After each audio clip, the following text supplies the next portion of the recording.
நண்பர்களுக்கு வணக்கங்க. சரவணன் சாமி யூடியூப் சேனல் பாருங்கள், சப்ஸ்கிரைப் பண்ணுங்கள். அப்பொழுது தான் நான் போடுற பதிவுகள் அனைத்தும் உங்களுக்கு உடனுக்குடன் வந்துருங்க. நான் போடுற பதிவுகள் அனைத்தும் இயற்கை விவசாயம் சார்ந்த பதிவுங்க. இப்போ பார்த்தீங்கன்னா இது வந்து டோக்கோ தக்காளிங்க, நம்ம பாரம்பரிய ரகங்க டோக்கோ தக்காளிங்க.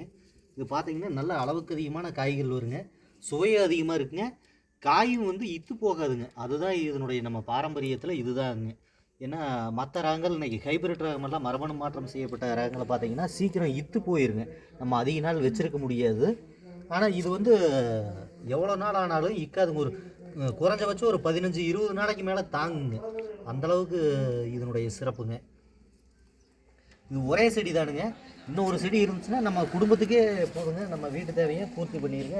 இந்த தக்காளிங்க காய் நிறைய இருக்குது, ஆனால் இன்னும் பழுக்கலிங்க. இதை பாருங்க, இதெல்லாம் நிறைய பிஞ்சுகள் காயெல்லாம் நிறைய இருக்குது. இந்த பக்கம் பார்த்திங்கன்னா உங்களுக்கு எல்லாமே தெரியும். இது வந்து இப்போ தான் நம்ம அறுவடை பண்ணோம். அதே இந்த தக்காளி பார்த்திங்கன்னா இப்போ நம்ம அறுவடை பண்ணி 15 நாளுக்கு மேலே ஆயிடுச்சுங்க. இது வந்து நம்ம அப்படியே தான் வச்சுருந்தோங்க, இதை யூஸ் பண்ணல, விதை எடுக்கிறதுக்காக சரின்ட்டு வச்சுருக்கலாம் அப்படின்னு வச்சுருந்தோங்க. காய் இத்து போகலை பாருங்கள், உங்களுக்கு பார்த்திங்கன்னா தெரியும். சுருக்கம் தான் இருக்குது தவிர காய் வேஸ்ட் ஆகலை. அந்த பழம் நல்லா இருக்குங்க. நம்ம பாரம்பரிய ரகத்தில் இது மிகவும் சிறப்பு வாய்ந்ததுங்க. அதனால் எல்லாருமே பாரம்பரிய ரகங்களை மீட்டெடுத்தோம்னா நம்ம எல்லோரும் நஞ்சில்லாத உணவு சாப்பிடலாம், எல்லோரும் நலமோடு வளமோடு வாழலாங்க.